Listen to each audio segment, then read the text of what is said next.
Yo, yo, yo, welcome back to another All You Can Eat Warriors. And I mean All You Can Eat Warriors, guys. I'm back, baby. I am back after the flu game.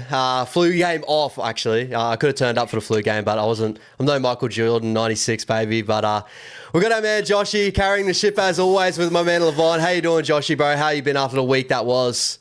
Oh, it's good to have my Chanel back, you know. I knew that was coming. Love playing with Lukey Met a little bit, but you know, as Tanner Boyd, obviously Raya, you know, it's good to have my partner in crime that I started the season with back, and feeling like the spot's kind of, you know, I'm kind of getting comfortable now, you know, Getting comfortable in your spot. Making number 7 jersey my own. Well, shout out to you picking up one daily endpoint over the weekend too, and that loss to the Tigers. That was crazy.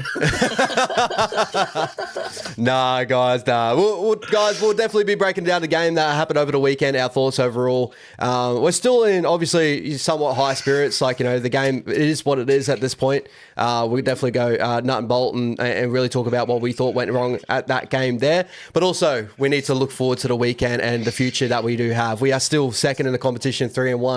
There's still a lot of positives around. Obviously, a real poor performance, though, and we'll definitely get through that. But, my brother, a quick little question before we get into the show.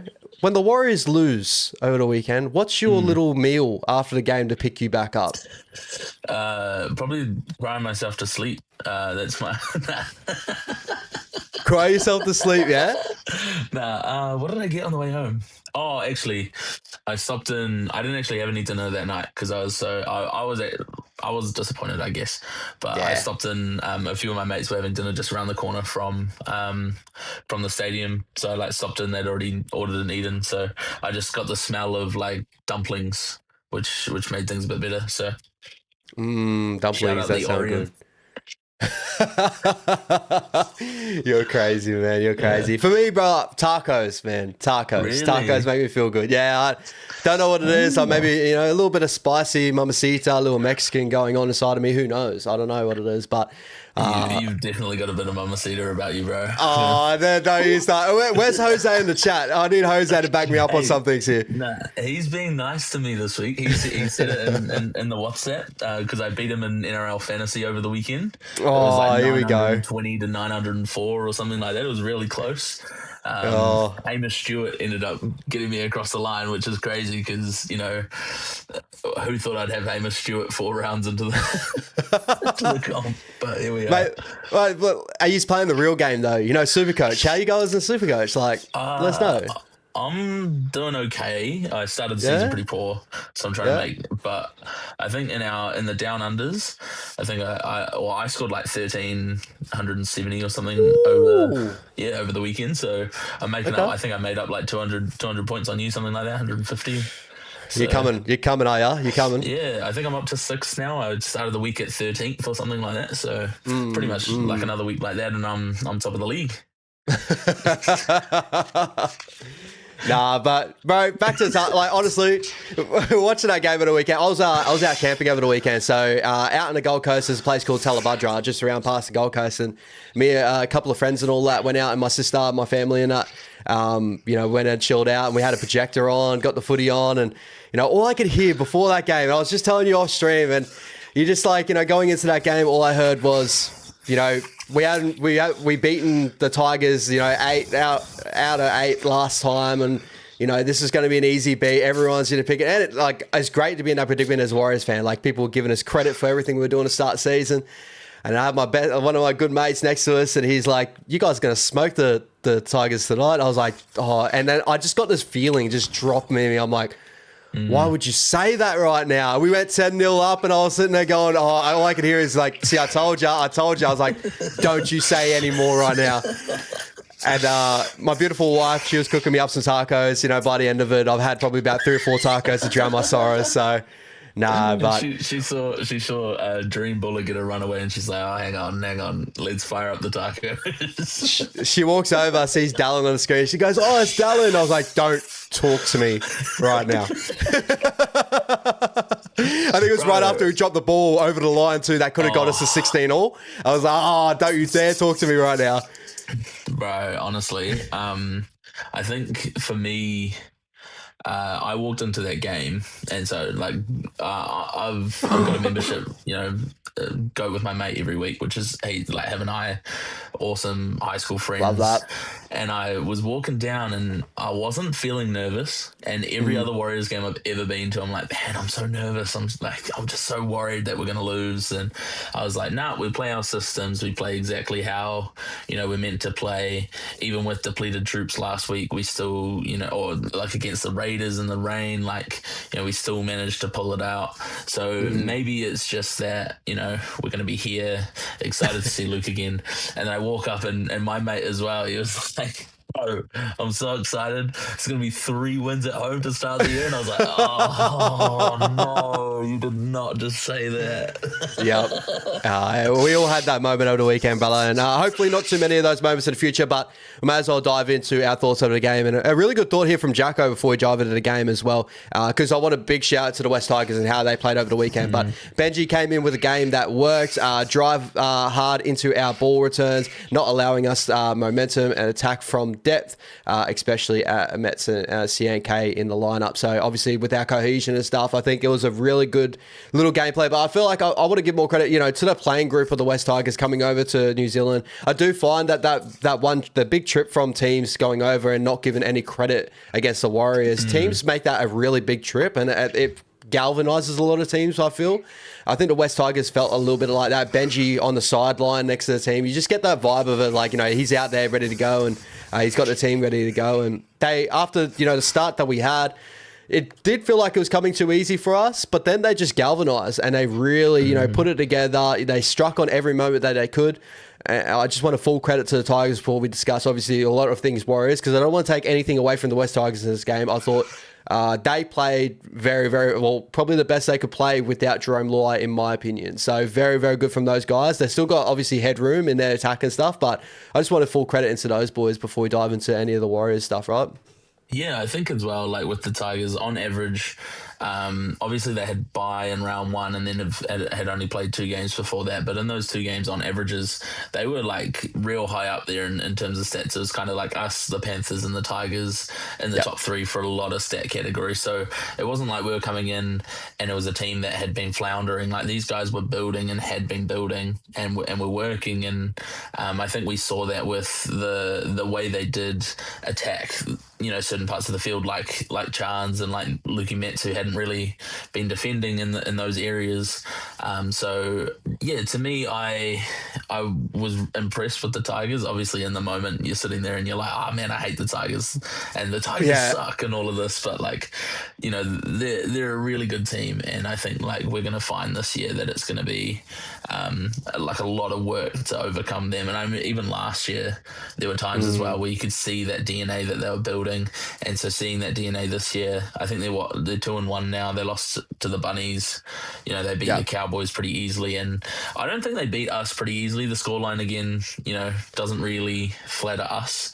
But I thought that, yeah. Yeah, but because with 10 minutes to go, it was 22 points to 14. Like that's not a a thumping by any stretch. They scored 2 tries late, and that's what happens. So but yeah, credit to the Tigers. I thought they did play really, really well.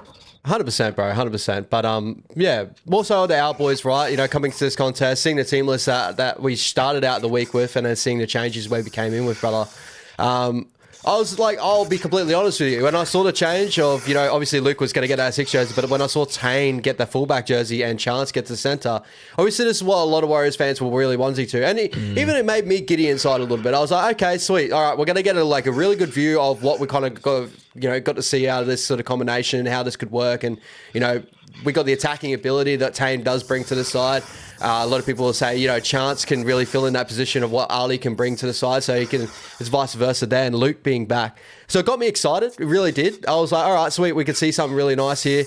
And it just felt like, as I continue to say, the first, 20 or so minutes, it looked like we're just straight back into doing what we were doing. I thought Tanner found his mojo fairly early on. I think Luke found it a little bit before he can find his way into that contest. And I think that probably... hurt us a little bit later on as well, I believe, and we'll get more of that in the future. But the 2 tries, bang, bang, I thought that we attacked exactly where the Rabbitohs attacked really well the week prior through Makasini and stuff. And to be fair, the Rabbitohs pretty much had a very similar, game to what we had against the Tigers, where they came easy very early, and then the Tigers brought it all the way back and almost nicked it off them as well. Tigers just good enough to do it against us there, but then the bin happened. I felt like there was a lot of different things that were going on there in that period of time. But even when the bin happened, we defended them quite easily, I thought. And I thought, all right, this is making me feel a bit more comfortable. And I don't know if the boys probably took their foot off the gas a tad, feeling it is a bit more comfortable. And that's when the Tigers really clicked in again. They galvanised. They like, all right, these guys are really just thinking it's going to be easy this time. Let's show them what we got. And then obviously the first try coming off of Luke Metcalf's missed tackle and Adam Dewey, who just dominated pretty much throughout the majority of that game. Gosh. Second try coming off the kick, and it just felt like the bounce of the ball was starting not to go our way a little bit. It just really felt like it was starting to go and go and go. So, first of all, bro, coming into the game, what do you think about the lineup in general? There's a lot of sentiment going around. I feel like there's a little bit of reflectionist after the game saying that, don't change a winning lineup. Like, unfortunately, when you get your big players back, this is what teams have got to do. We got to bring people back into the lineup and find a way for them to fit them in. But how do you feel, going into the game, seeing the lineup there, and what were you most excited to see, first of all?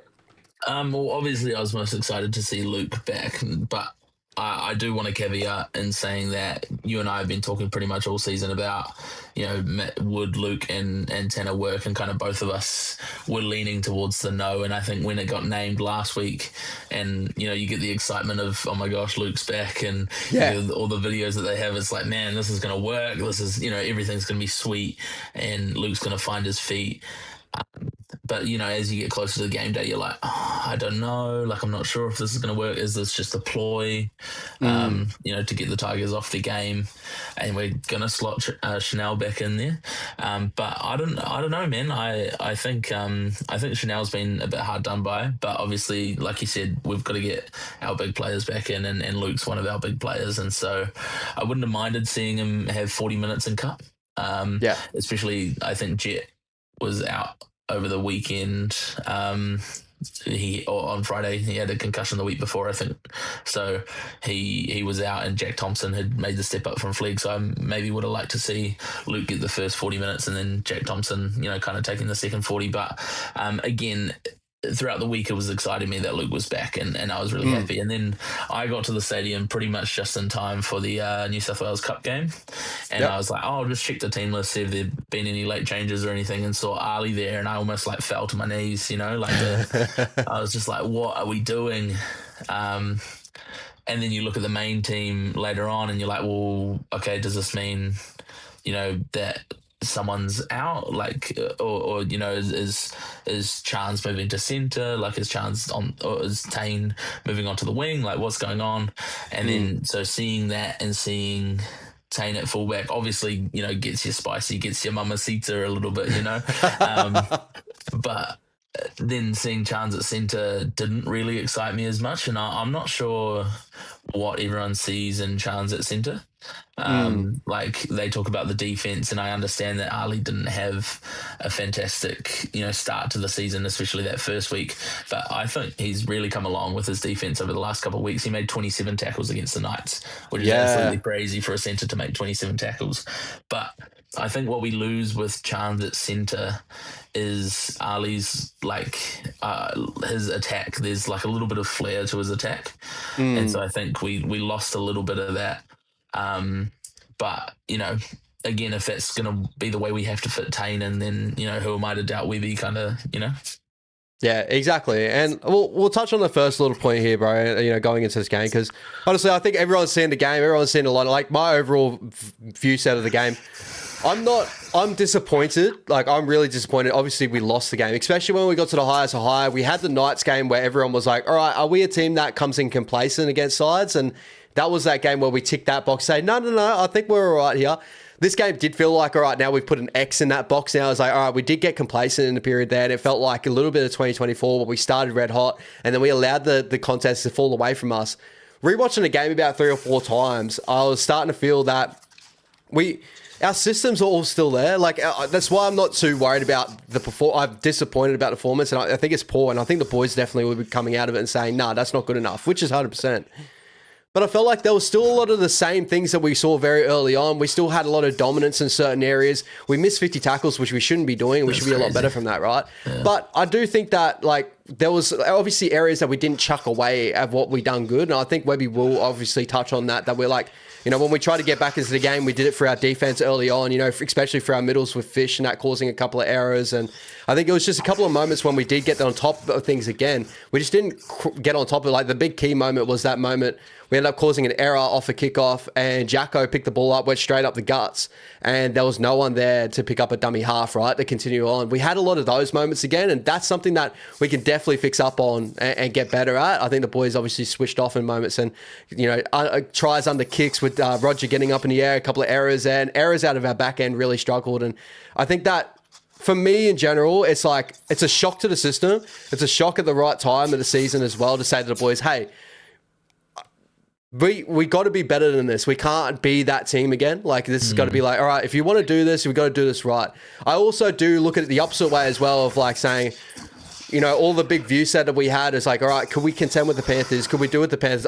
I kind of regress now to think that, yeah, all right, the Panthers are definitely just the benchmark of the competition. I think we all agreed to that before, but I think it's also now that we're seeing it's the Panthers, and I still think we are within that group that's behind the Panthers, but it's this group that's so far behind the Panthers that it's just crazy, right? It's unfair, yeah. We saw the Dogs have the performance that they had over the weekend. We saw the Storm have their performance that they had over the weekend. There's still teams that do pick up these losses out of nowhere due to either complacency or just feeling like they're in the mojo. I think we still have that game in us. But it's good to have this early on this season instead of being something that we pick up later on and we start to not really get a hold of. So that's my first one. But, all right. Moving over. Ask real quick. Yeah, you go. Do you think, so say the scoreline stayed the same, but instead of Chanel only playing the first round, he played both the other rounds as well. So he played round 1 to 3 and the scorelines remained the same, and he was like a contributor like Chance was in the second game and like Luke Hansen was in the third game.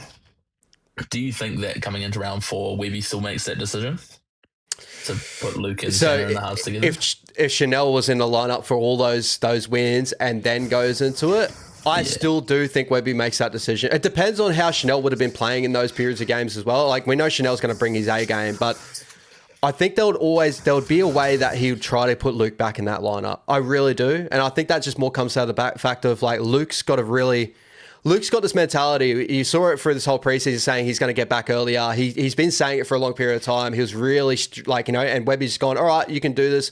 See how we go. And I think he was going to fit him in some sort of way. I didn't see him coming back in Cup. I know a lot of people did think that maybe. I didn't see it. I said, I think it was a couple of weeks ago when that question came up. I said, no, I think that Luke can get back in there. He was rusty. I won't take that away from that performance there too. But I do think that it wasn't as bad, but it was still, there's a lot of cohesion. There's a lot of moments there that he could be better at, right? Mm. So for me, I think that like, for me, I think there's still going to be a way that we're going to try and pigeonhole Luke back in the lineup because he's our big dollar player. He's our guy. And there's going to be some way, as unfortunately, we're going to have to cut either Chanel or Tanner. And because Tanner was just carrying this like 7, and he was doing everything he was doing, I thought, unfortunately, that was just the way it was going to go either way. No, yeah, fair enough. I was just posing the question to you. Yeah, well, talking about the halves, bro, we may as well touch on, like, you know, your thoughts on their performance there in general. You know, Tanner getting into that jersey with Luke. You know, personally for myself, I thought that early on in the game, it looked like Tanner was doing everything he was doing in prior. I think when everything got down to nitty gritty, that's when I started to see that's when the cohesion wasn't there as much as what I hoped it to be. Obviously, when pressure goes into the halves, you know, being down in the game, you kind of do need that sole half to step up and say, this is my go, and like someone get behind me. And I did feel like the boys did wrestle with that a little bit, and that's what the main thing I was worried about this combination. I think it can grow and be better, but I just wanted to put that out there. Did you have the same sort of sentiment with this game? Like, how do you feel about the performance of the halves? Well, yeah, to be fair, I did think Tanner was in charge a lot in the first half, and that may have been just getting Luke back into the side, getting him back used to playing footy and saying, well, I'll just play second fiddle a little bit in this first half, and then when I'm, you know, in my boots and I'm ready, I'll get out there in the second half and start, you know, affecting more things. But I thought they were both... It looked like a couple of times like they were interchanging. Luke went over to the right side a bit. Yep. Tanner came over to the left a little bit. So I think like the fluidity will be there. I think like they will be able to work together in that, but they have had minimal reps during preseason. Agreed. Like they have had no reps in full contact, in preseason. They would have had throughout the week, some contact reps but nothing gets you prepared quite like, being out there and in an actual NRL game and feeling that contact. And so for me, I think as ready as Luke was kind of moving into the second half to start taking over, I think he started to get a bit more tired, and that's when you see those errors coming in. I do not know what happened with that pass. It cracked me up. Like I was sitting there laughing. But I think for Luke, I think he did get a little bit tired. And so I think when he's been tired in the past, he's always been able to step up into that next little gear just to get us across in front of the line. And, like you think about the Broncos game, he ran all the way alongside Kurt Capewell. He was doing so much, and then in Golden Point managed to, muster up the strength to somehow get a kick, from 50 meters out, so like he's used to being tired and still working hard. But I think, after 8 months out, you're not gonna come back and be, exactly what you were just before you got injured. There was time that he needed to get back onto the saddle. So I believe that this halves combo will be a combo that will work for us. I just don't, like, they just need that cohesion. Like you said, they need, like, Luke also needs, if he's going to be on that left side from now on, he needs cohesion with Adam Pompey, with Licker or Kurt when he comes back. He needs to work hard on his defense, because the Tigers saw that and they attacked that space. Yeah, 100%. And like, for example, like, I think that Luke will be better in that sort of area. Like, I've said it to you multiple times. Like, that was why Chanel was so perfect for that side. He brought a really good cohesion. Defensively, he's our best half that we have. But our second best defensive half that we have at the Warriors is actually Luke Metcalf, by tackle efficiency and how he was going through that period prior. So I think that he will sort that out. I'm not too worried about his defense there. We do remember from last 2023 when he came in next to Sean, he ended up shoring up that edge a lot better than what had prior. He had games against Olakawatu where he missed a ton of tackles and that, but he still kept turning up. So I think he'll be okay there. And I really do think it's just something that's going to take time. And as I said, I saw moments of like what they're trying to build there. And, I think it was a shape that they threw from like left post or in between left post and left tram line, where I think Tanner linked up. I think we had a double lead, and Luke out the back at that shape on right. We had the big dummy and goal on Samuel Alafinu, and he tried to break through in between. Very similar play to what happened remember we played the Dragons last year, and he was in the middle of that ruck in between the tram lines, and he had that big dummy and go and scored that try. I think like Luke, when he gets himself fully fit and healthy, that will end up opening up, and we'll end up scoring on those moments. There's moments like that, right?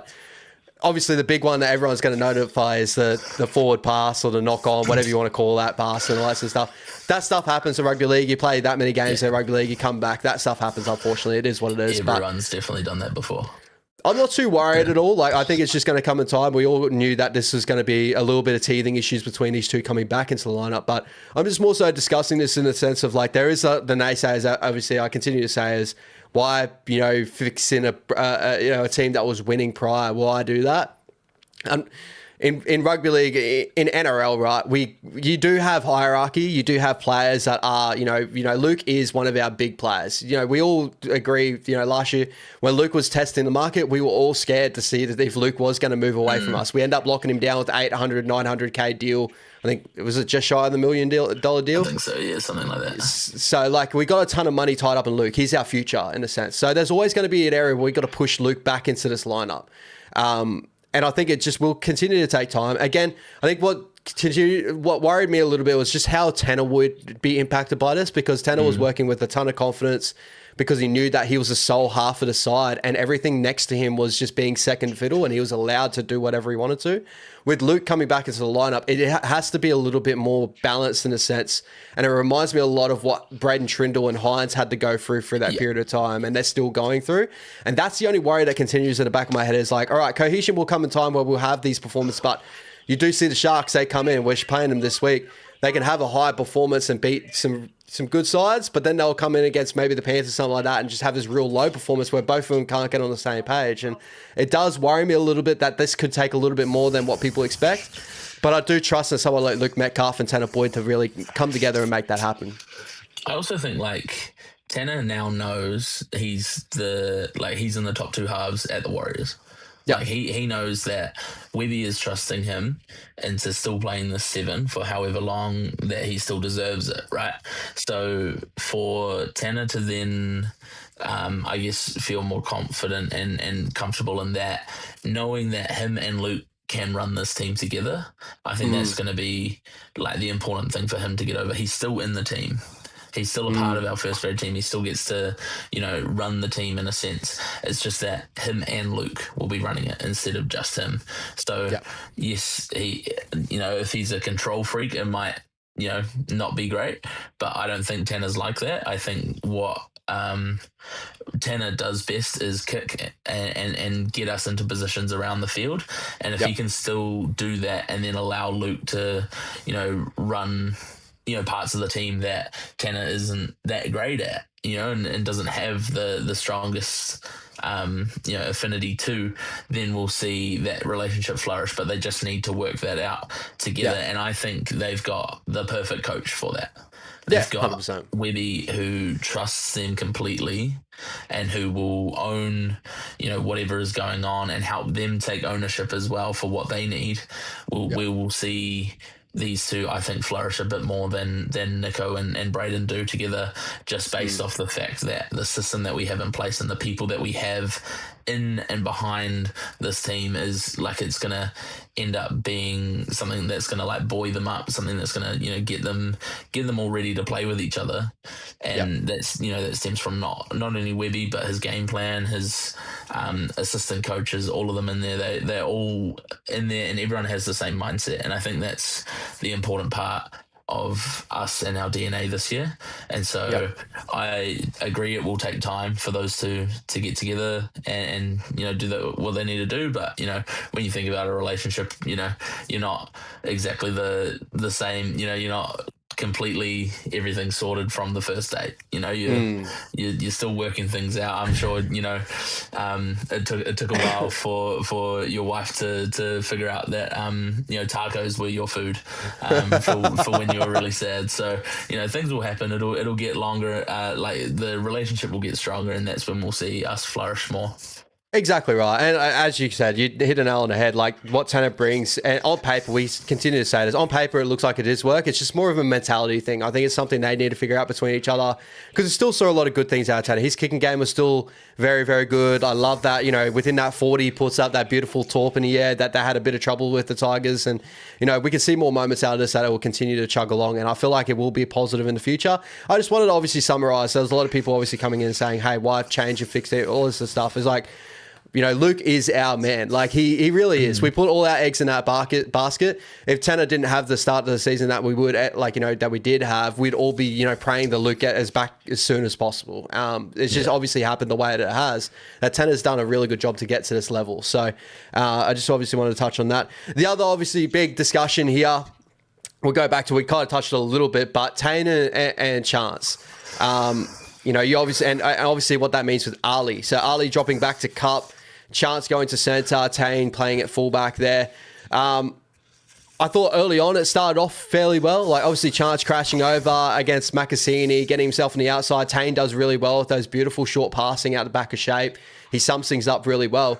But we also do see moments where it does lack a little bit and where Chance does elevate himself comparatively to Tane, and vice versa in my eyes. So what's your thoughts on, trying to shoehorn Chance into a centre position for the deficit? Obviously, I'm bringing Tane in. Would you prefer it just running with Chance at fullback or just with Tane and see who else we got, to fill out that role? Yeah, I think for me, the big thing is a lot of what I hear is, Chance played centre for the Kiwis. Chance has played centre. He played in the 2021 World Cup. He was a centre for the Kiwis, and he was good. But what people don't then remember is that the only reason he was playing centre is because Joey Manu was way too good at fullback for us to put him in the centres and leave and have Chance out the back. So I think we're getting to a point now where Tane is slowly starting to overtake Chance. And I think, like, obviously the game against the Raiders where he came on with 65 minutes left or whatever it was, and then the week before against the Knights, like, Tane is I think a more dynamic fullback. I don't think that's unfair to say, but Chance is definitely you know what you're going to get, and it's going to be this every week, and it's good, it's consistent, it's great. I don't think, and we saw it last year as well when Tane was on the wing, it just doesn't work as well as we hope it would. And we're seeing it now with Chance in the centres. These two are both fullbacks. Yeah. It's, they're not, and it's not like a rep game where they're playing for Queensland, so you put Hammer in the centres. It's not, we can't have these trying to shoehorn them both in. It's one or the other for me. And then you need someone who's grown up playing centre, who knows how to play centre, who knows how to attack from centre. And yes, is still on the way with defence when I'm talking about Ali. But then if we think back to 2023, you wouldn't have dropped Rocco because of how he was playing, right? It's unfortunate that Rocco's injured because I think he is the best centre we have at this club.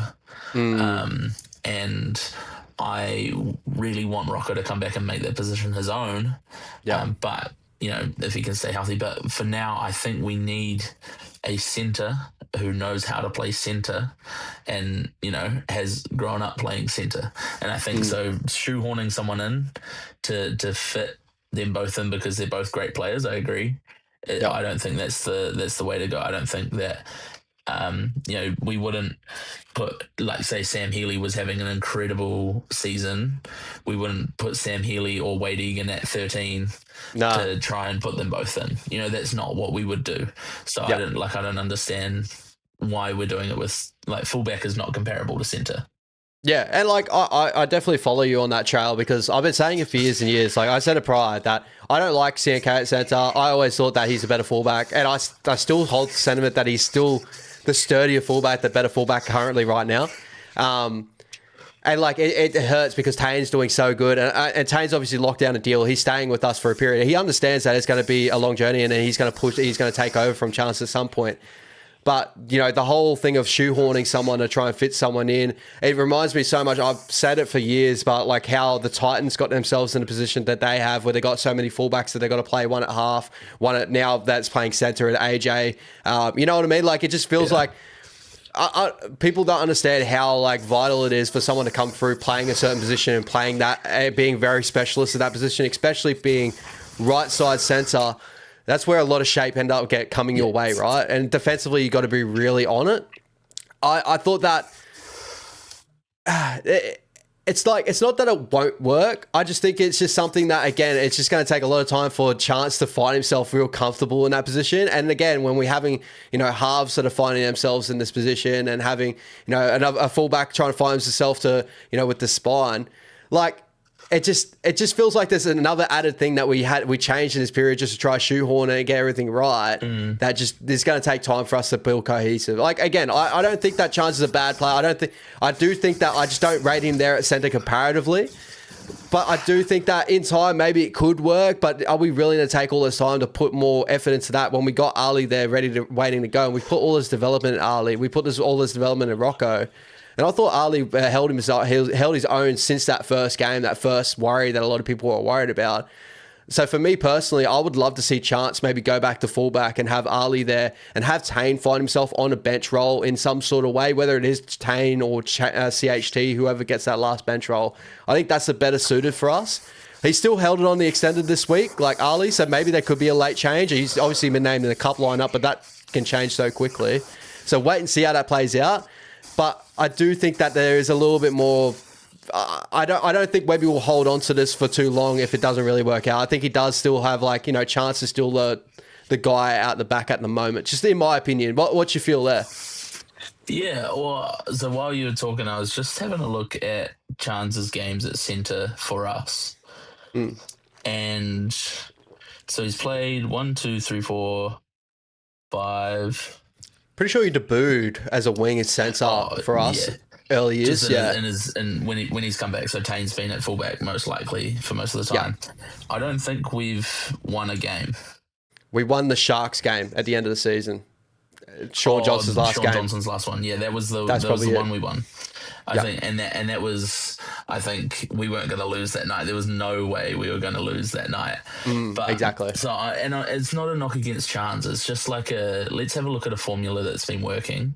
Yep. With either one of these guys at fullback. I, really rated how Chance started this season. I thought, especially in that first game, he was really, really solid. And then when he moved to 6 in, when Chanel got knocked out in the Raiders game, he still was very solid there, but it was a different shape. It was a wet night. The Raiders weren't actually throwing a lot at him in that position. And so I don't think he got too tested there. I also think he's possibly better defensively on the left side because, again, there's not as much thrown at a left side defence.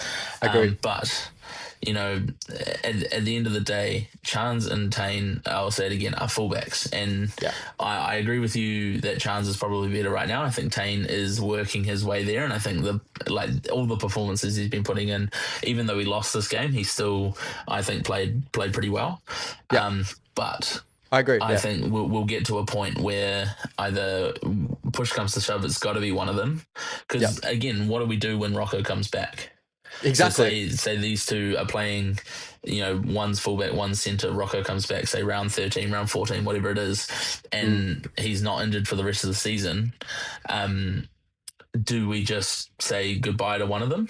Like, how do we play that? Because if Tane's been playing fullback the whole time, then you'd say, Chance drops out. But then if Chance just goes back to fullback, then what was the whole point of that experiment?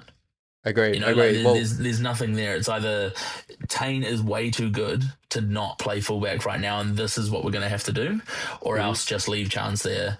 Tane can play a mixture of cup. He can come on if needed in a game like he did against the Raiders, and we just have Ali have someone who plays centre at centre. Yep, I agree, bro. I agree. I'll tell you what, though, if it does end up being in a Chance holds out that centre spot and he goes really well, we'll be backing it for sure, but I'll tell you what, that New South Wales Cup centre pairing when Rocco gets back ready to go, Ali and Rocco back in Cup, my God, that is dirty. It's just stupid. Like that would be crazy. That would be craziness. But any other big stuff we want to talk about there after that game, bro? Shout out to Jacob Laban's early stint. We did touch on it in pre-stream. I thought it was really, really good. The early stint, it did look like he was blowing the cobwebs out a little bit towards the end there. He was, he did it in a nice game as well. Like, he puts so much into his early stints that he does have his ass hanging out basically by the period. One thing I wanted to touch on was obviously Jacko probably didn't have his greatest game in this one. I do want to bring up this point, right?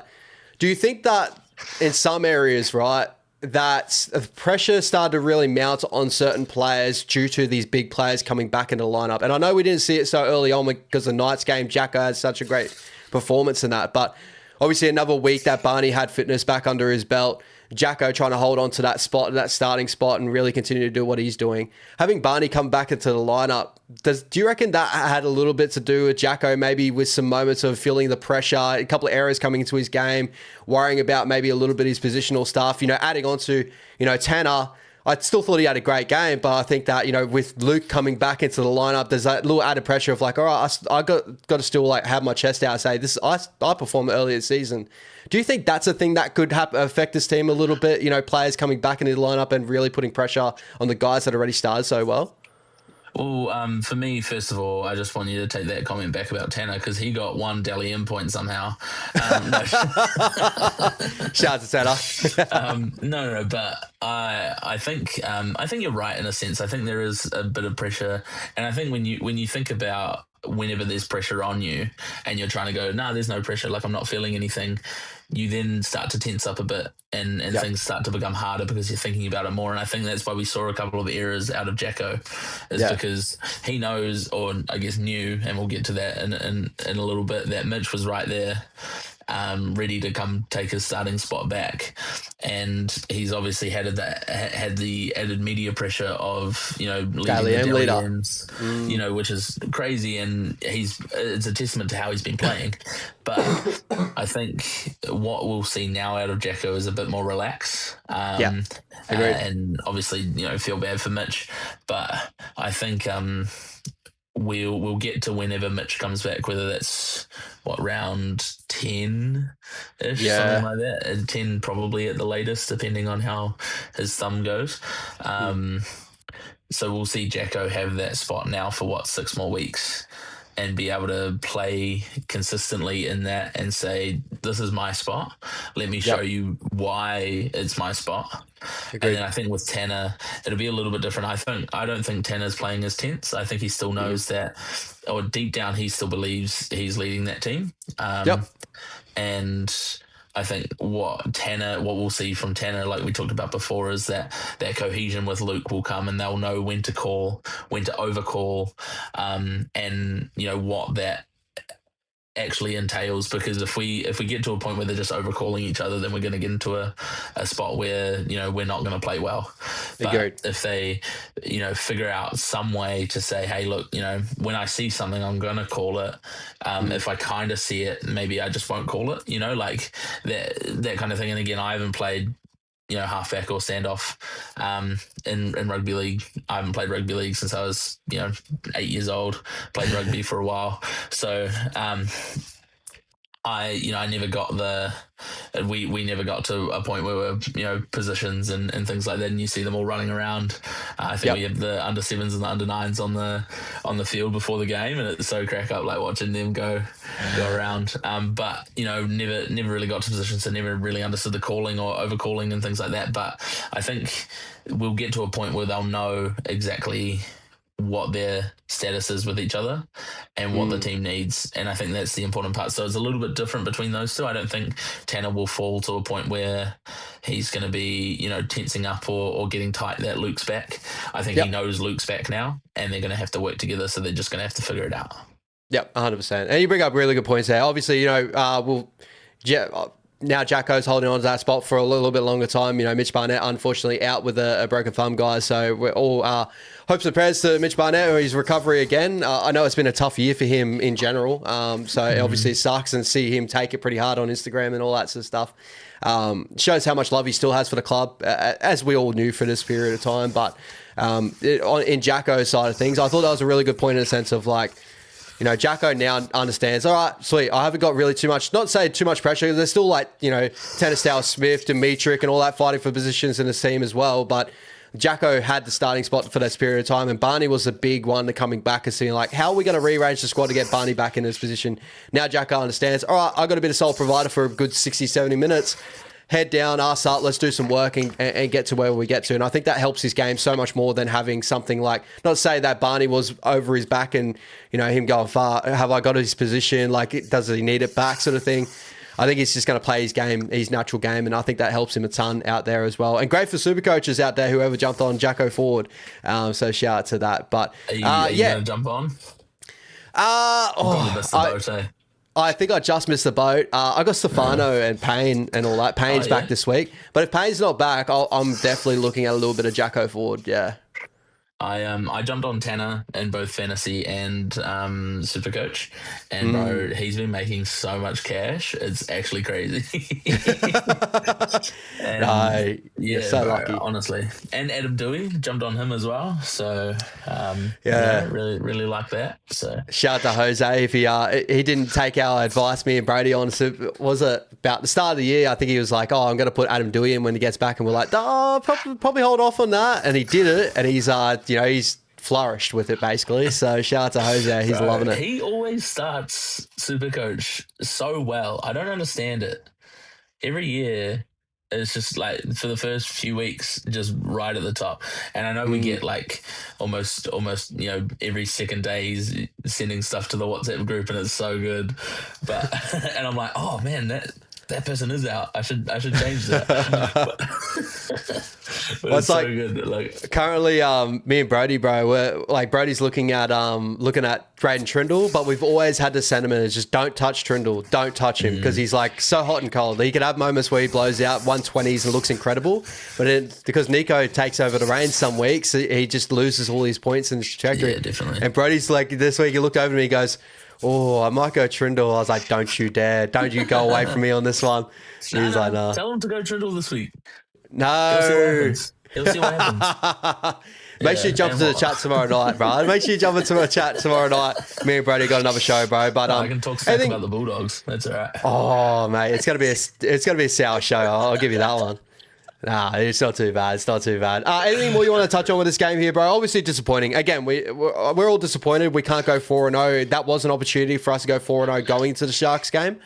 But what I do like is this is a shock to the system. Now we've got the Sharks to jump into and hopefully the boys elevate to that level. We beat the Sharks. There's going to be a little bit more of like, all right, sweet, we're back on track. Everything's going to be well. It's going to be a tough game against Sharks, just and that. But I think it's really good that, not to say this is good that is this the time, but I feel like it's better that we had a shock like this now than we had a shot like this later on. Well, you can't go through the season undefeated. Like, or maybe the Panthers will prove us wrong this year, but you can't, like, there's no way that a team, I don't think we'll ever see it, that a team will go undefeated throughout an NRL season and then win the comp. Like, you know, you've got to feel what losing likes to know how much you want to win. Yeah. What losing is like to know how much you want to win. And so I think these boys will take what just happened on Friday and they'll take maybe we were complacent, maybe we were just hoping that the crowd would bring us home. Yep. And they've got to take that into the Sharks game and go, well, we're now going to somewhere where, we have some Warriors fans there, but it's going to be predominantly Sharks fans. And we're over in Oz, so it's a different, it's a different feel again, and we've got to figure out a way to rebound from what just happened. Got to take our learn, because it's not a loss, it's a learn. It's a learn. It's a learn, and move forward from there. And I think we will move forward, and I'm excited to see kind of how we back up from what that was. Totally agree, bro. Totally agree. And while we're touching on it, guys, Jazzy, we will get to score predictions very soon, my brother, but we'll touch on the team list. So the team list is obviously out there, guys. We do play Sharkies at Ocean Protect Stadium, Shark Park. I'm just going to continue to call it Shark Park. That is disgusting, that name. But we all know it's going to be a tough task. Sharkies always... We've had decent success over the Sharkies like a couple of years, but we can't go in this game complacent. The Sharkies are well known. If they feel any sort of sniff, they could put some points on very quickly. I think the boys will definitely be up for this one. But for our boys here, Tane Tuapiki, Dallin Watini-Zelezniak, and Roger Tuivasa-Sheck in the back line. Chance and Bompy there in the centres, linking up the play. Luke Metcalf and Tanner Boyd, 6 and 7 there. In the middle, we got James Fisher-Harris, our captain. Jackson Ford there, retaining the starting role. Wade Egan, Lek Alasima, Jacob Laban, and Aaron Clark.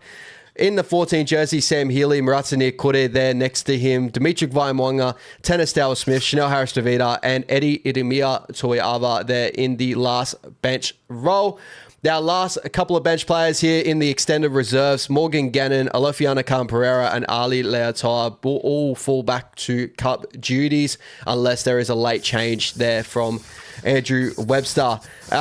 Strong team list. Again, same team list we played last week. So it feeds into the whole cohesion chat. Maybe we just need to stick solid with what we got here and just build for the future. I think that's the biggest thing in this competition. It's all about cohesion, getting everyone in the right places, and that's when we'll get results at the back of that, brother. How are you feeling about the team list here?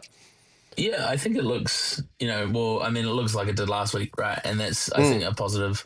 Obviously, no Mitch Barnett is a bit scary, but then you think back to round 1 and 2 and how Tanner Stowell-Smith played. And then now we have new quarterback as well. Still no Kurt Capewell. I think next week or the week after is when we'll kind of see him, but we're almost we're kind of getting close to full strength, and then we're getting an injury or two, and it's getting a bit frustrating. But we can always use the momentum later on in the season when we do have more injuries, that these guys are getting minutes. and they're playing well. They're not playing bad. Like again, like you said last week, we didn't really lose our DNA at all. We just played. I think we just made unnatural errors. Yeah. And that comes from the pressure that the Tigers put on us. And we kind of weren't almost expecting it, I don't think. And so I think now we'll again take that learn, and we'll come into this week and know that like our DNA was still there throughout the game, but there were just some unacceptable things that need to change, and I think those will change this week. So I like the team. I think it's kind of the best thing we can run out at the moment, other than again Ali Leatoa, but that's just a personal gripe, and obviously. Andrew Webster knows way more than I do, so I'm happy to be proven wrong. Yeah, well, it's good to see Demi. Good to see Demi there in that 16 jersey. Hopefully, minutes this week. I think some of the bench rotation was a mix and match, I believe, from the weekend prior due to either sim binning and just players coming in and out and all that sort of stuff. Tane going off with the cramp, which pushed Chance the fullback. I think like Demi coming back into the lineup here helps a lot. Not to say he wasn't out of lineup last week, but hopefully he does get minutes this week because I think he's been would you say what would you call it? Like he's been a really good contributor this year, but he's gone unnoticed in a sense to a lot of people. I think that he brings in really solid minutes mid game. He's got beautiful ball playing. I love his defense. I love his tenacity, but his energy is probably the biggest thing. And we need like that energy coming up against the Sharks. The Sharks, they used to have a guy, Ronaldo Mulatalo, that used to bring the energy. I've always thought that, without him, the Sharkies do lack just a tad like to themselves, Dimitrik's that to us. Like he comes in, he brings that, Fish brings that intimidation, but Demi brings that real high energy, intensity, gets the boys happy and going. And I think that's a big contributor to get back into the lineup and hopefully get minutes in this game. But yeah, I'm pretty happy with the lineup in general. Chance getting another shot there in the centres. I think that he'll still do a good enough job, a serviceable job, even though what we spoke about before, I still think that Chance probably should be the fullback and we put Ali there. But I'm pretty confident to see the boys turn up in this game. I think there's a good enough team list there to get the job done over there, but it's going to be definitely a tough one. Yeah, I reckon you've kind of hit the nail on the head there. Like, it's not going to be an easy game. The Sharks are known for putting points on. They, they had a real good opening to the season against the Titans, and then last week they beat the Raiders as well. So we're both versus the Raiders. Now, the Raiders did have more points against them than they did against us, so maybe let's hope that's rugby league math. What we're going to see. Yeah, absolutely. But yeah, no, they can score points and they can score quickly. I think I don't know what it is about Shark Park, but I just haven't really I guess since 2023, have we lost there? We didn't lose in 23, didn't lose in 24. Did we 24. Play there in 25? Yeah, we did. We beat them 40 to 10. We did. We beat them 40 to 10. Yeah. It's our home ground out there. But then they come over here and they beat us. So I hope that doesn't change for now. But when they come out here, either this year or next year, that it will change again. But I hope that we can, again, pick up where we've left off at Shark Park, but also pick up how those first 3 weeks of the season went and said, this is how we want to play. This is what we want to do. Let's play like that. Yeah, 100%. I feel like if we just run out with a very similar sort of game plan that we did last year, that 40 to 10 victory was incredible. Like, we started off red hot, we gave it to them for the forward pack, because that's the big thing with the Sharkies, right? Like, the Sharkies have just got guys that can make meters up the field, can break tackles. They're a team that's really hard to handle. They can throw offloads, and obviously spearheaded by the guy that we used to have, Adam Fanor-Blake, and we know what he can do in the middle. But if we got like guys like Fish and that can take it to the contest and put those guys on the back foot as much as we can, as early as we can, don't get them in those positions, when they attack from, within our 30, that's when they're the most dangerous. They got this beautiful shape that they can throw. They got these edge back rolls. They hit beautiful lines on both tram lines. If we can, limit their field position as much as we can, and obviously, very simple gameplay, get ourselves in a better field position throughout the game, more times than not, we can come out with something. But yeah, just very similar sort of game plan that we should be running with what we had last year. Demi coming off the bench, that real short interchanging and passing through the middle, I think really impacts the Sharks in this one. And I still look at, attacking someone like a Braden Trindle and Nico Hines defensively, really getting at them, really spearheading ourselves with guys like Lek Alasima and Jacob Laban, putting some really good pressure on those two. I think that can open up some really good opportunities for our boys for sure.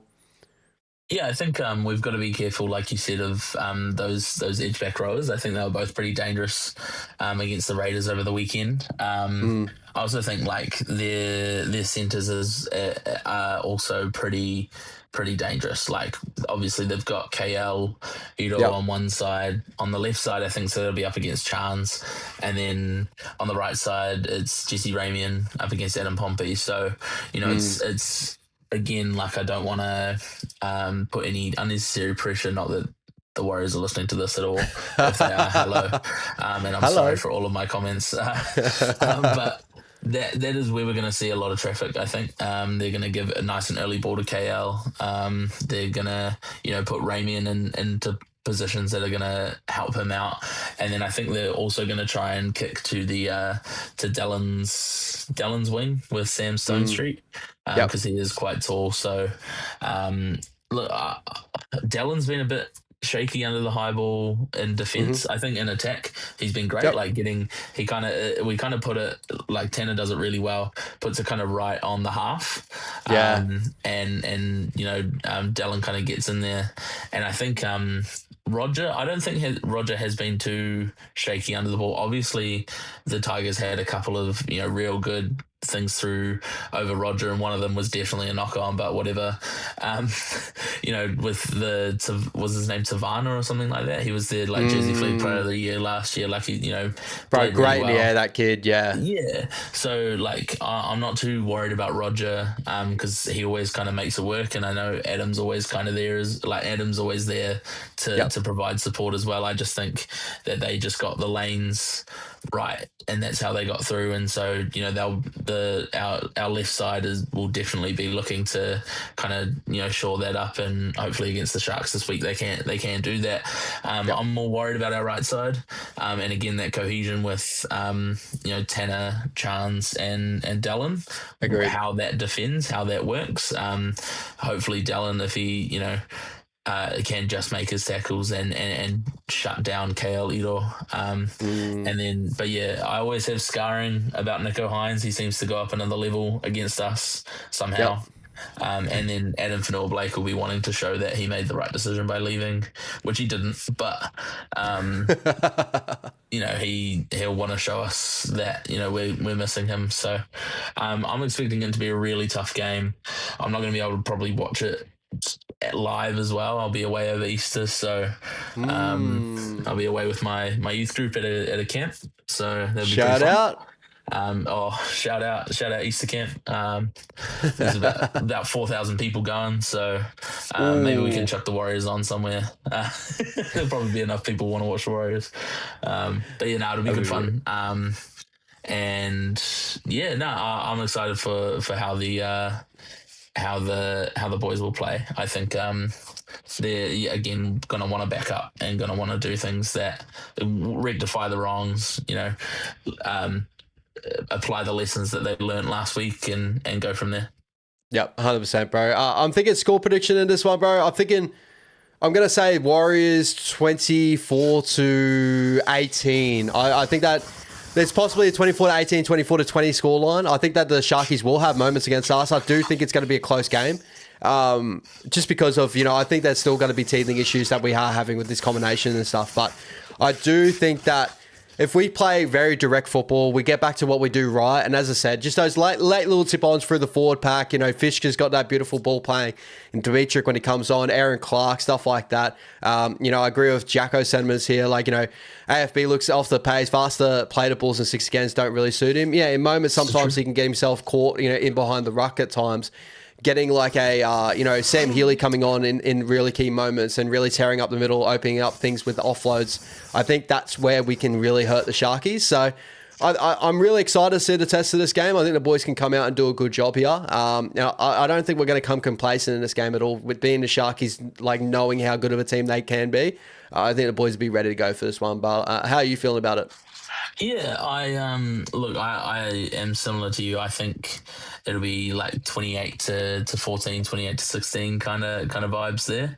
I think the biggest battle this week is between Wade Egan and Blake Brayley. Wow, that's hard to say. I just think Blake has been playing fantastically, and so has Wade. And I think kind of whoever's forward pack will dominate will show that the better player out of these two this weekend. And Wade, I think, got unlucky on Friday, not getting a few 6 agains for markers and for catching people offside. And he's so good at that. Like, I don't think there's, and just the amount of times he did dart out a dummy half, you're like, surely we didn't get just 2 6 agains for offside, like that doesn't happen. So hoping that Wade gets on the front foot, and we can just get in behind the ruck, and Tane can kind of do his damage there as well. Yeah, a shout out to Boldo in the chat as well, Sharkies fan. Shout out to the ET Stand podcast there, guys. Go check him out there. I'm sure you'll be alive tonight, Boldo. He's coming in. Where's the combined lineup? He's watch out for Trindle's kicking game and where the ball landed a minute. Yeah, this guy's going in. Can you put the lineups back on the screen? I'll do a combined lineup really quick. The lineups back on the screen? Yeah. So see the team on the right side? That's our combined lineup. Yeah, well, listen, second place there, Boldo. I just want to let you guys know. No, but all full credit, full respect. And put this on their podcast next week. 100% they are. 100% they are. Now, full respect, full credit to the Sharkies. It's always a tough task going against Sharkies, but hopefully we can replicate what we did last year and get a nice springboard into the Melbourne Storm game. That's going to be a big one for us the week after as well. Trindle got game all right. Yeah, Boldo's loving it in the chat there, guys. Make sure you go check out the ET Stand, guys. Incredible there. We all love each other there in the NRL community. All right, brother. Before we end off, we'll jump over to some of the development and our New South Wales Cup and how they did over the weekend. So I know you're a massive fan of watching all these games, but I love it. I love it out here. Our one sole winning team over the weekend. Unfortunately, we did nearly get clean swept by the West development system. But 29-28, the Warriors getting it done just over the Magpies. It was a late push there from the Magpies to get back ahead, and then the boys came back, and Bishop Neal being a big contributor with his big 2 tries late on in that game. How are you feeling about the New South Wales Cup team, and what do you notice out of that game there? I think we went into that game missing a couple of players, I'm pretty sure. Yes. Like, obviously we didn't have one of Morgan Gannon or Eddie, because Morgan was out, and we didn't have who else did we have? We didn't have Jet or Micaiah, so our number 7 and our number 9 going into that game, and I think that kind of had a flow-on effect to our younger teams as well. But I mean, the way that the boys can come back and worked in that last kind of 10 minutes to come back. Shout out Hazen Mellors, just brings so much It's crazy. He does. Who did I love watching? I thought Bishop played all right. I didn't think he lit the world on fire again, but that's, he's 17. 17, turning 18 pretty soon. Crazy. So, it's not going to be a big, I wouldn't expect him to light up the world every single week. If he was playing in Flegg, absolutely.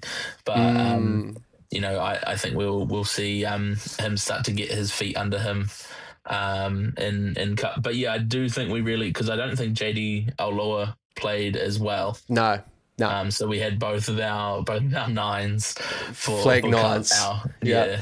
And so both of our Flegg nines playing, which they did play pretty well. Braylon had a couple of really good moments. But yeah, I don't know. I think we had some good go forward. It was good to watch, and I think Ali, it's hard. Like, it just looks a bit too easy for him sometimes, It does, He's kind of in that in between, and Rocco was the same last year, where Cup is too easy for him because he's just, he's used to NRL, he's used to the pace, he's used to the strength that he needs, and Rocco was exactly the same last year when he was in Cup for a few weeks, and so like it's very unsurprising that he went well. He scored a first try where he got the ball 10 meters out, stepped Just past one, trotted, bro. carried like three people over the line to score. Like it just felt a bit off. But yeah, no, I thought they played well. Luke Hansen obviously was fantastic and kind of brought back down from first grade. That momentum, which was awesome. And I thought Jack Thompson played pretty well as well.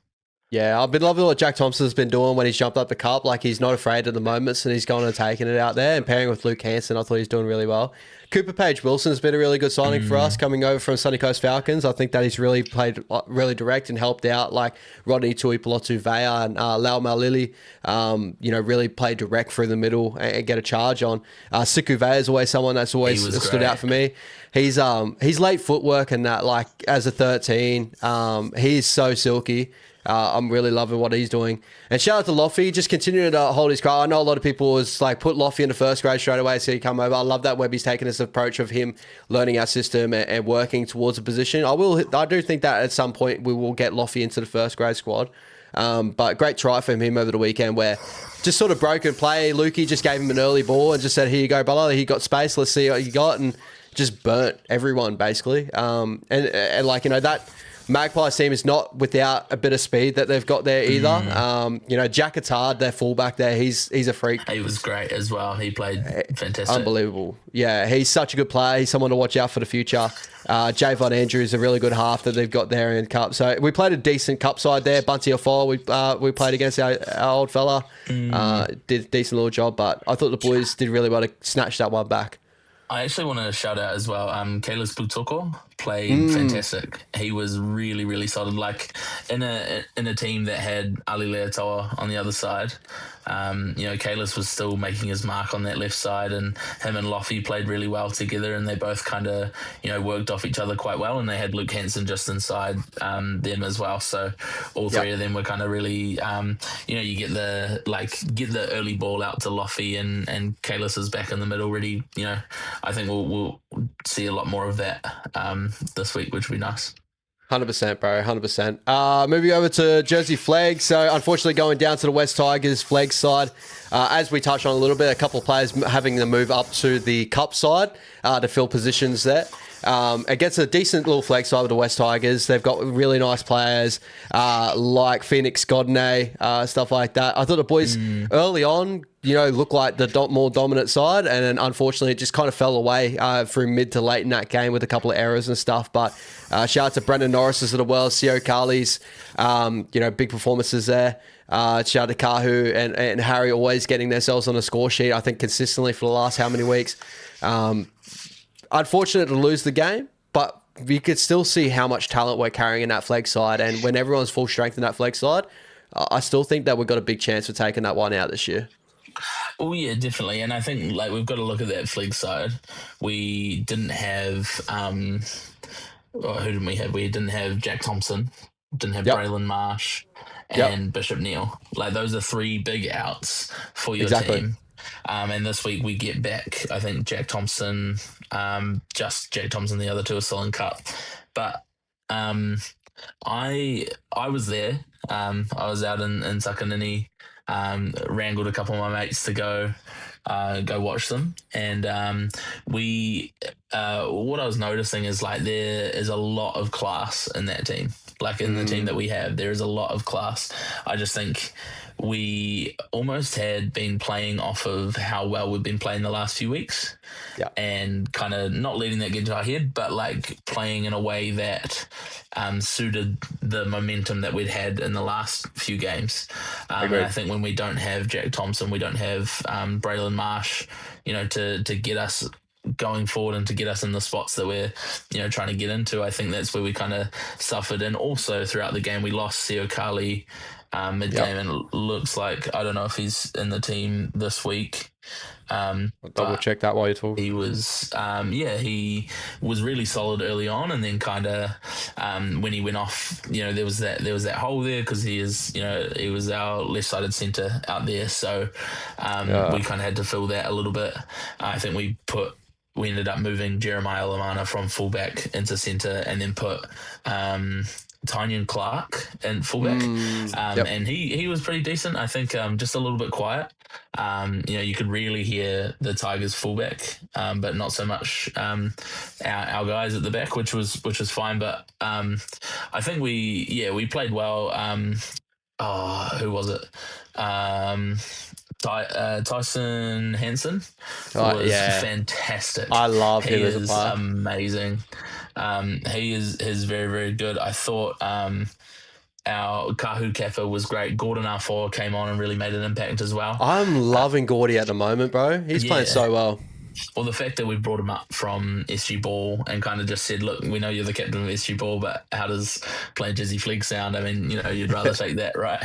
I thought Joseph Ratcliffe was great in the halves. And him and Jeremiah have kind of swapped this weekend, which will be interesting to see if that's the way it stays. And Brandon Norris is just outrageous. Freak. I don't understand. I was saying to them, I was saying to my mates who I was with, because they don't really know any of the team other than a couple of them, and that's through friends, that Brandon Norris is one that I wouldn't mind in a couple of years, even towards the end of next year, round 27, that we just kind of throw in. I want him playing Cup next year, and just causing as much havoc as he has been, and then even at the end of next year trying to throw him in and getting him, because he's, I think, one that we're gonna either keep and hold on to and he's gonna be great, or we're gonna lose him and we're gonna rue it. I believe that. I'm right there with you, because every time I've seen him play, bro, his tackle break ability is just off this charts. He's got speed to burn. We look at our Cup wing, obviously we got Loffy and Hayes and Mellors, incredible doing what they're doing. There will be opportunities, maybe with injuries this season, that we do see Loffy maybe jump up to first grade, or Mellors, whatever happens there, that we may get to see an opportunity of Norris up there again. But we definitely got to try and find a way to try and keep him as much as we can, because I know he came over from Brisbane for an opportunity. Hopefully he does still love playing up with us, because he's a great player for the future for sure. Yeah, I think he worked. I think he was on he was outside Motu, and him and Motu played really well together. It's so cool when you can hear them talking to each other and the way they're kind of bigging each other up and everything like that. I thought Sio on the other side, he made a great break, and Harry Toafiafi Utoi, I think is how you say his last name, maybe. Utoi. He also made a break down the edge and gave it back inside. So we've got speed to burn in that Jizzy Flegg side, and that's the side I think that obviously the first grade team excites me, but I think the Jersey Flegg side excites me the most, because they're a team that I can go and watch, usually, except for last weekend, and go, they are going to play well. Going to see some good tries, some good, not even good, just good scoring, actually good football. And it's kind of the best of our Mats and SG Ball team over the last couple of years, which has just been awesome to watch. 100%. A lot of young kids that are jumping up for their, there could be still an SG Ball season, but they've jumped up into this Flegg side that have got a ton of talent, and it's really come together.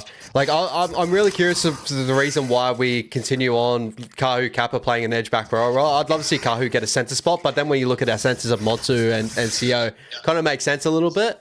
And also giving Kahu maybe that little hard edge of playing edge back row, giving him that little extra 1%ers that get him when he goes out to a couple of more defensively. He can pick up on these things and be a bit better for the future, because I rate Kahu and what he's been doing in that edge back role position. He's scoring every week at the moment. He's doing all the hard yards, but we know the talent that Kahu does possess as well. Beautiful flick pass, beautiful footwork as well. So I do see a future him going into a centre in the future.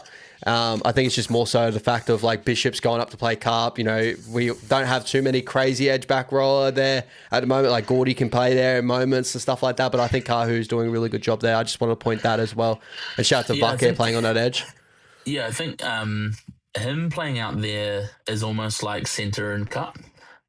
Just with how hard you have to work defensively, and I think that's kind of what they're getting them ready for, right? Is playing that, even with Vake moving there as well, having two centres in your second rower, you think, oh no, they're just going to run straight through us.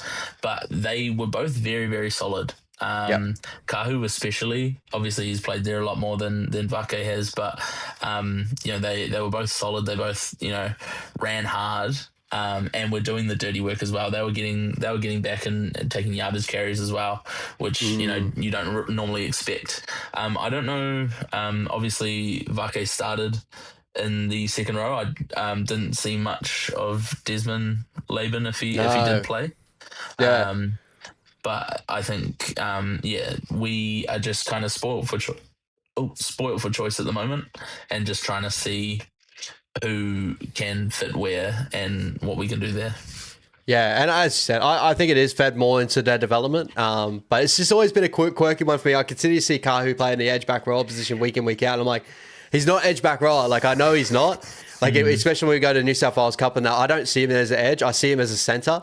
But, this obviously will build him up to when he goes to play centre in Cup. He's going to have that nice hard edge to him as well. And I think that's something that Kahu definitely will need. Being the type of player that he is, very flamboyant, very fancy type of centre. He's got that hard edge to him now, playing edge back row. So I think that's a really good little coaching decision by TJ and the boys there.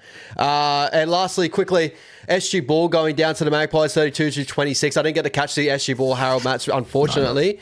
But the boys, unfortunately, going down here to the Magpies. I know that this team's been stripped apart quite a bit, especially when Flegg came into. So a lot of these guys are guys that are just, we're pulling in and maybe pulling up from Harold and stuff like that. But hopefully the boys can turn it around. I think one more week that we got Harold, Mats and SG Ball. I think this is the last week, actually, this week. So hopefully the boys end up on a high note. I don't think we're anywhere close to being in final series for either of the two of those. Yeah. But some nice development pieces coming through both these grades here. And Harold Mats going down 26-16. Again, as I said, didn't really get to catch this, but I got to catch a lot of the highlights.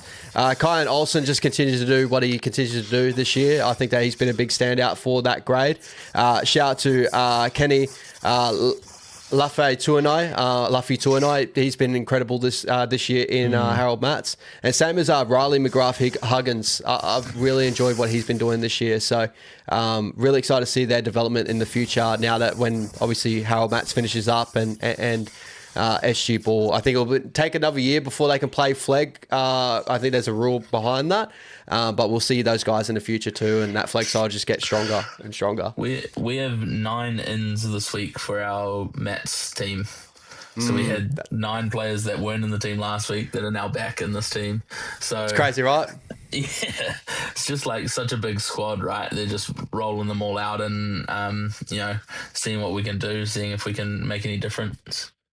I think that, we've put a lot more emphasis into Flegg this year. It does look like that TJ's kind of followed this young group up. Yeah. Now he's got a Flegg. He's kind of putting them together in Flegg. And I like that with the Warriors. It looks like we've got a nice crop out of that crop that have come through, and we've really nurtured them properly. This next crop's going to come through just as good as well. Obviously, Bishop Neal and all that coming through. But really excited to see the future that we have after these boys continue to go through. Quickly before we go, bro, just a little injury report list. Mitch Barnett obviously out with a thumb injury, so I'm pretty sure last I heard it was 4 to 6 weeks with that one.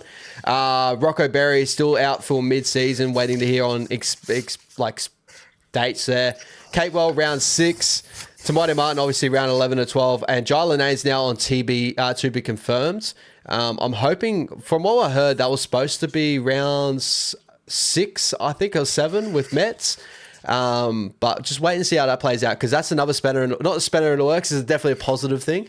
But when Jai Linnaeus comes into the lineups, guys, I'm excited to see that. We'll probably see him probably come through Flegg first. And make sure you tune into your Fleggs. That's unfair. Oh, bro, that's actually unfair. I don't think we can do that. He's an absolute freak. I love to watch him play. And if not, we'll see him in Cup. I think that Jet's still got the ability to play Flegg till some point this year. Obviously, Jack can play Flegg. Yeah, so really, really, really good. Just lastly as well, it did remind me, shout out to the toilet inspector. Did you guys talk about Will Warbrick? No, we haven't, but it's now confirmed. Will Warbrick is now a Warrior. It's a 3-year deal, correct? From 27 onwards to 29. 29, yeah. great signing, I believe, for the Warriors. Obviously, we did see the news of RTS moving on from us to Wakeford. We all kind of thought that was going to be a time that RTS does move on for us just due to his age and that. But Warbrick to fill in that role, I love it. Great little move there for the boys. What's your thoughts on Warbrick coming over? I do like it. I think it provides us with a bit of a point of difference in our back line. We've kind of had a few samey players, and like same height, same kind of way they play. So it's exciting to see Will come in. It's interesting. He's a right-sided winger. So him and Dallin, I guess, will be fighting that out, or maybe that's spelling something else that we're just not getting yet. And then that kind of opens the door, I guess, on the left for Loffy to come through. So maybe they're kind of going with that as the mold. And I mean, you go back to thinking about the Storm. How they used to have, Josh Adokar on the left wing and Vunivalu on the right, like someone tall and they can jump up and catch the ball versus someone small and fast. And so maybe that's the kind of vision there. But I like it. I like Will coming home. He's an exciting player. And I mean, we saw it on the weekend as well. Obviously, the Storm went down 2 losses in a row, which is pretty crazy. Doesn't fill me with a lot of confidence for their game against us coming up in a couple of weeks when they've lost a couple of games. But I think Will is someone that we can use really effectively, and I think we're even showing that now with the way we're kicking to the right side.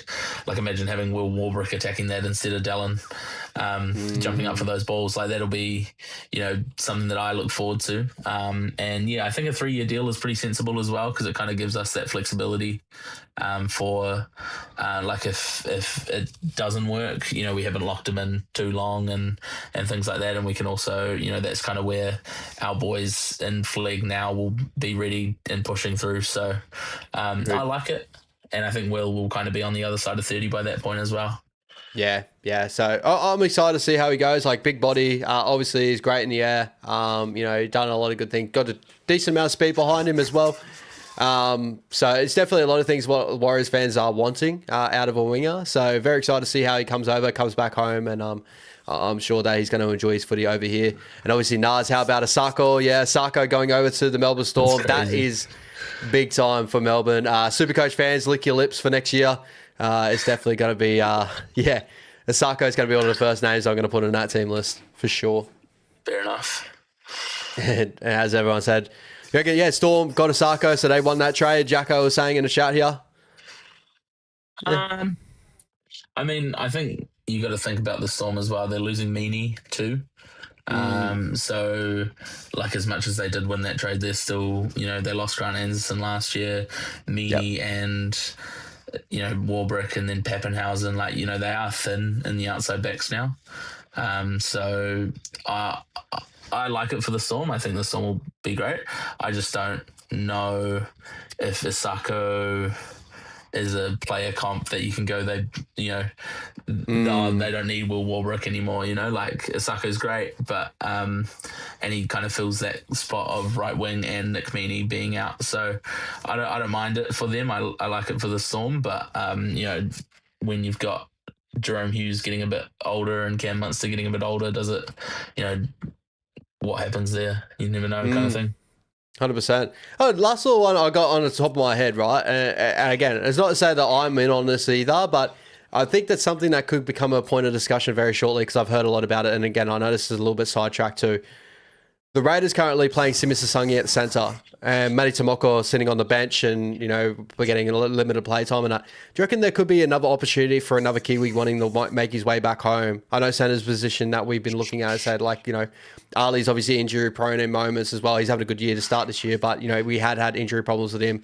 Rocco's had injury problems. Centre has been a depth position that we've had trouble with.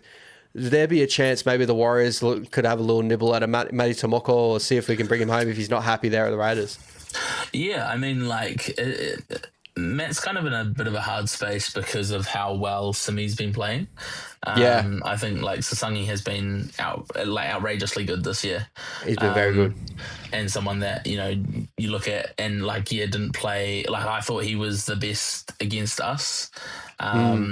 Out of their team, but obviously couldn't create everything from center. And I think Maddie, if he was wanting out and wanting to come home, and kind of if we're looking at say this year, because the World Cup's at the end of this year, if he's looking to try and get into that Kiwi squad, like he needs to start firing, he needs to start playing. And like if we've got say Jack Howarth going for a position for the Kiwis, and a couple of other centres, Seb Chris on the other side, and it can probably cause maybe Matt falls out of that team because he's not exactly playing a lot at the moment.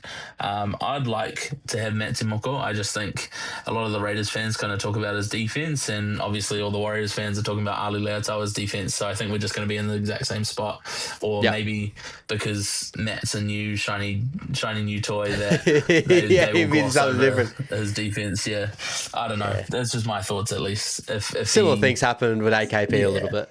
Yeah.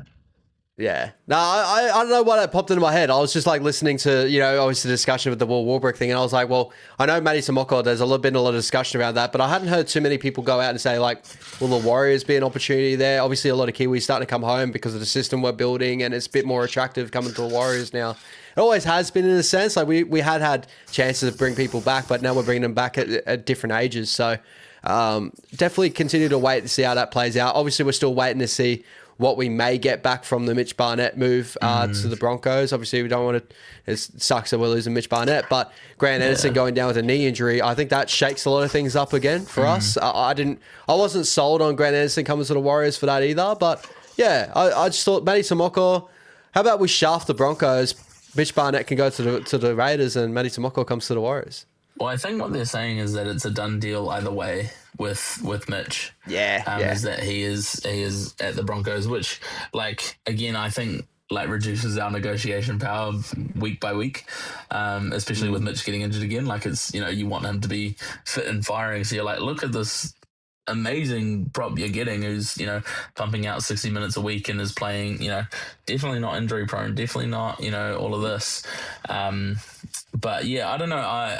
I don't mind Grant Anderson. I've always kind of liked him. I think he is a ball of energy. And obviously did well enough to win a spot at the Broncos, obviously, before going down.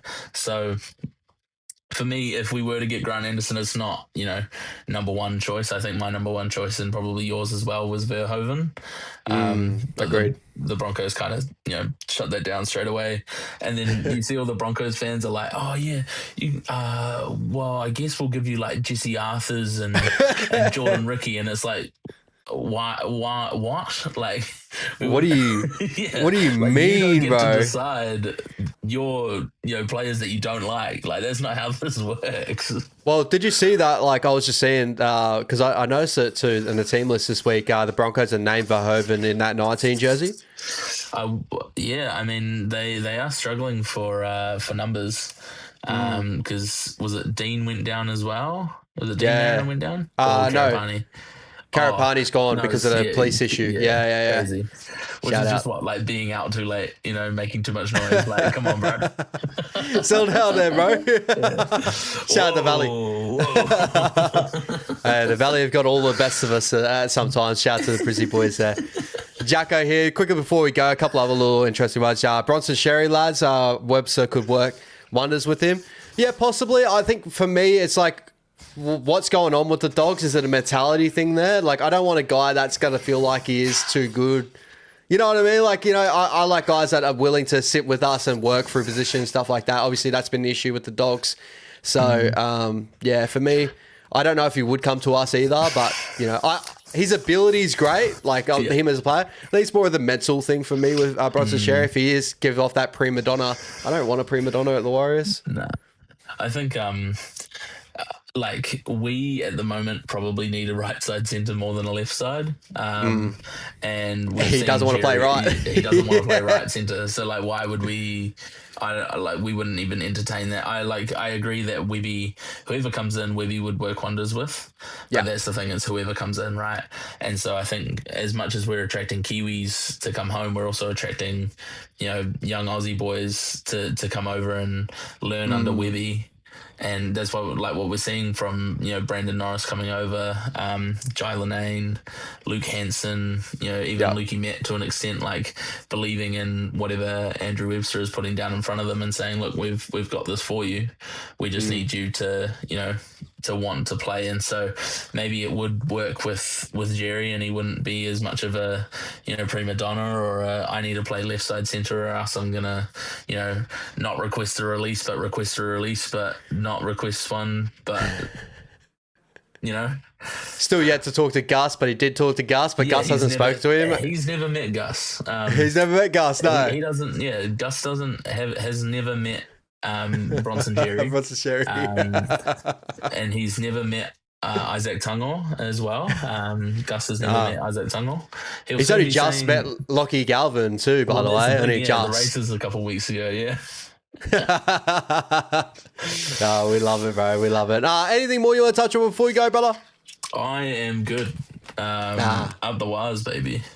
Up the wires as always, guys. I hope you guys enjoy the show tonight. Guys, if you enjoy the channel, please make sure you like and subscribe as always. There is a membership down below as well if you do feel like giving a little bit of Bicky for a little bit of extra content and stuff. Levon's figured that stuff out really well. I want a big shout out to Levon for last week carrying the show as well with me due to being sick. Amazing job from both you boys for carrying the show, and I do apologise for the late withdrawal there. But, the show must go on, and you boys picked up the slack, and you are the A team. I call you continually.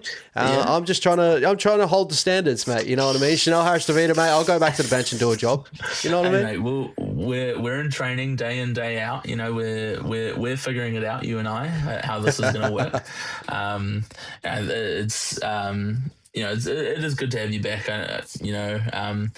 Levon last week was, just giving me the hit ups, which was awesome. Off the back though.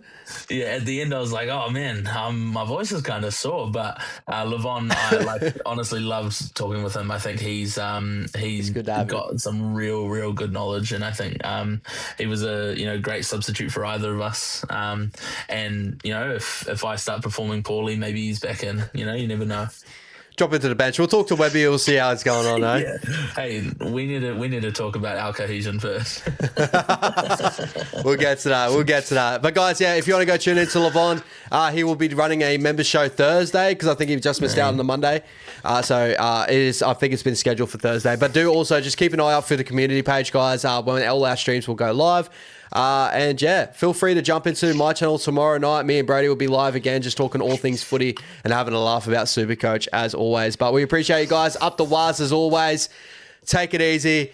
Hopefully we eat up some sharks this weekend. Hopefully. Let's go. All you can eat, baby. All you can eat. Take it easy, guys.